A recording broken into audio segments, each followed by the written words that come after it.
मैं डॉक्टर रश्मि वशिष्ठ, सह आचार्य राजनीति विज्ञान, गवर्नमेंट कॉलेज जयपुर। अभी हमने मार्क्सवाद के आर्थिक इतिहास की जो व्याख्या है उस सिद्धांत के बारे में कल अध्ययन किया था, जाना था उसको। आज हम मार्क्स का वर्ग संघर्ष का जो सिद्धांत है उसके बारे में जानेंगे कि मार्क्स वर्ग संघर्ष के बारे में क्या कहते हैं।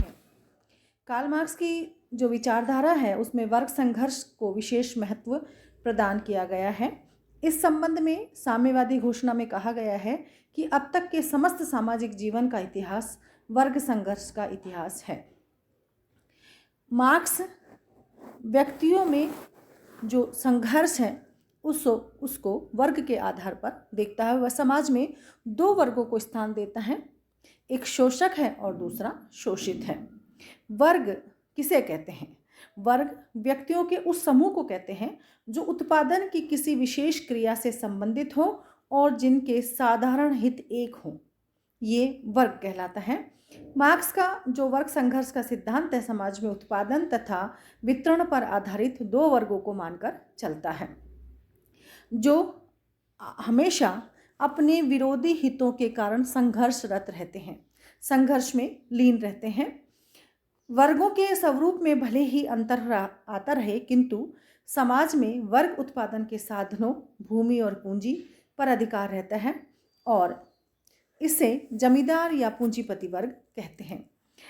इन पर आश्रित रहने वाला तथा घोर परिश्रम करके जीने वाला कृषक या श्रमजीवी वर्ग है।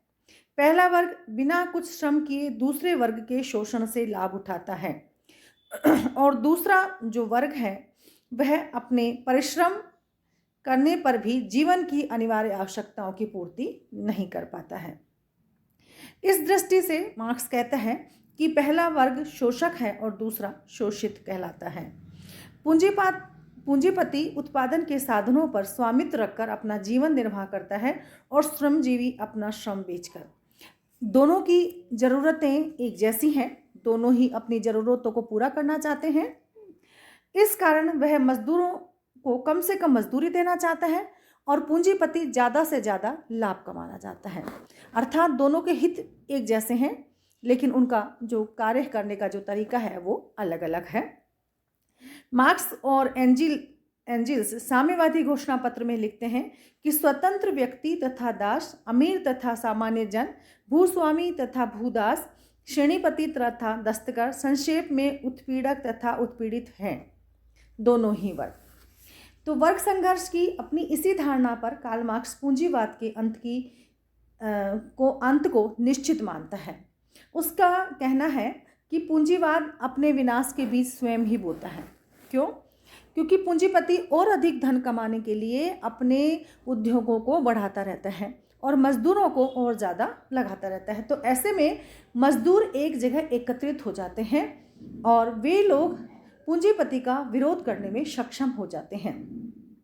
परिणाम स्वरूप पूंजीपतियों की संख्या में निरंतर कमी होती है और श्रमिकों की संख्या में वृद्धि होती रहती है। पूंजीपति अपने आर्थिक लाभों के कारण एक ही स्थान पर अनेक उद्योगों की स्थापना में विश्वास करते हैं और कई बार तो ये उन उद्योगों को विदेशों में भी लगाने का प्रयास करते हैं। ऐसे में मजदूर जो है वो श्रमिक वर्ग में चेतना का विकास हो जाता है, वो एक जगह एकत्रित हो जाते हैं और पूंजीपति का मुकाबला करने में सफल हो जाते हैं या सक्षम हो जाते हैं। विकसित पूंजीपति देशों के पूंजीपति दूसरे देशों में भी पूंजी लगाते हैं। इस प्रकार पूंजीवाद विश्वव्यापी और अंतर्राष्ट्रीय रूप धारण कर लेता है। पूंजीवादी व्यवस्था का एक परिणाम बार बार आर्थिक संकटों की उत्पत्ति है, जिसके परिणाम स्वरूप पूंजीपतियों की स्थिति असुरक्षित हो जाती है। सभी देशों के श्रमिक समान रूप से पूंजीवाद के शोषण और अत्याचारों से पीड़ित होते हैं। इस कारण श्रमिक आंदोलन करते हैं, संगठित हो जाते हैं और अपने आप को सुरक्षित महसूस करने के लिए कार्य करते हैं या और अंतर्राष्ट्रीय एक तरीके से रूप भी ग्रहण कर लेते हैं। उनके सहायक वर्ग से सत्ता छीन लेने के उपरांत सर्वहारा वर्ग का अधिनायकत्व स्थापित कर सकते हैं। मार्क्स का कहना है कि जब पूंजी खत्म हो जाएगी, पूंजीपतियों का विनाश हो जाएगा, तो सर्वहारा वर्ग का अधिनायकत्व स्थापित कर सकते हैं। तो ये मार्क्स का जो वर्ग संघर्ष का सिद्धांत है वो दो वर्गों के संघर्ष पर टिका हुआ है और ये दोनों ही वर्ग आर्थिक दृष्टि से संघर्ष करते हैं, एक अधिक धन कमाने के लिए और दूसरा धन पाने के लिए। तो इस प्रकार से इन दोनों वर्गों में संघर्ष होता रहता है, ऐसा मार्क्स का मानना है। मार्क्स का ये जो दृष्टिकोण है, इसकी अनेक विचारकों ने बहुत अधिक आलोचना की है। उनकी दृष्टि में इस सिद्धांत में बहुत ज़्यादा कमियां पाई जाती हैं। सामाजिक जीवन का जो मूल तत्व है वो सहयोग है, संघर्ष नहीं है। मार्क्स के इस सिद्धांत को स्वीकार नहीं किया जाता कि समाज में हमेशा लड़ाई होती रहती है, संघर्ष होता रहता है। वास्तव में यदि ऐसी स्थिति होती तो मानव समाज कभी का समाप्त हो गया होता। समाज के अंदर सहयोग, प्रेम, सहानुभूति की भावनाएं अधिक प्रबल होती हैं और मानव समाज इन्हीं पर टिका हुआ है। आर्थिक क्षेत्र में भी मजदूर और मालिक के प्रारंभिक सहयोग के आधार पर ही वस्तुओं का उत्पादन संभव है। मार्क्स ने सहयोग के तत्व की उपेक्षा करते हुए और संघर्ष के तत्व पर अधिक बल देकर बड़ी भारी भूल की है। समाज में केवल दो ही वर्ग नहीं होते हैं, समाज में एक तीसरा वर्ग होता है, वो मध्यम वर्ग कहलाता है, जो कि बुद्धिजीवी वर्ग होता है। वकील, इंजीनियर, डॉक्टर, अध्यापक और टेक्नीशियन इस सभी मध्यम वर्ग में आते हैं और वे समाज के विकास में सदैव ही प्रयत्नशील रहते हैं और अपनी महत्वपूर्ण और निर्णायक भूमिका निभाते हैं। लेकिन मार्क्स इस वर्ग की उपेक्षा करता है तथा सामाजिक और आर्थिक वर्ग एक ही नहीं है। मार्क्स की एक मूल जो गलती है वो ये भी है कि उसने सामाजिक और आर्थिक वर्गों को एक मान लिया है। समाजशास्त्रियों का कहना है कि वर्गों को केवल आर्थिक आधार पर बांटना गलत है। समाज को ठीक और पूर्ण रूप से समझने के लिए उसमें जाति, धर्म, शिक्षा, व्यवसाय, वर्ग, योग्यता, सामाजिक स्थिति, उनकी जागरूकता, उनका व्यवसाय, उनकी स्थिति, ये सब चीज़ें भी बहुत ज़्यादा मैटर करती हैं। तो इस प्रकार से केवल मात्र सामाजिक और आर्थिक आधार पर ही वर्गों में संघर्ष नहीं होता है। क्रांति श्रमिक वर्ग के स्थान पर बुद्धिजीवी वर्ग से ही संभव है, ऐसा आलोचक मानते हैं।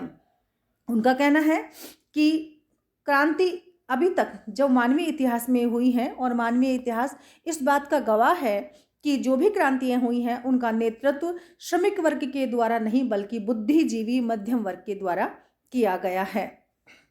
मार्क्स के जो अनुयायी हैं लेनिन, उन्होंने भी इस बात को स्वीकार किया और कहा है कि हमने कहा था कि मजदूर लोग अब तक इस योग्य नहीं हैं कि उनमें समाजवादी चेतना उत्पन्न हो सके। उनके अंदर ये चेतना केवल बाहर से लाई जा सकती है। इसके अलावा वर्गीयता से राष्ट्रीयता की भावना प्रबल होती है।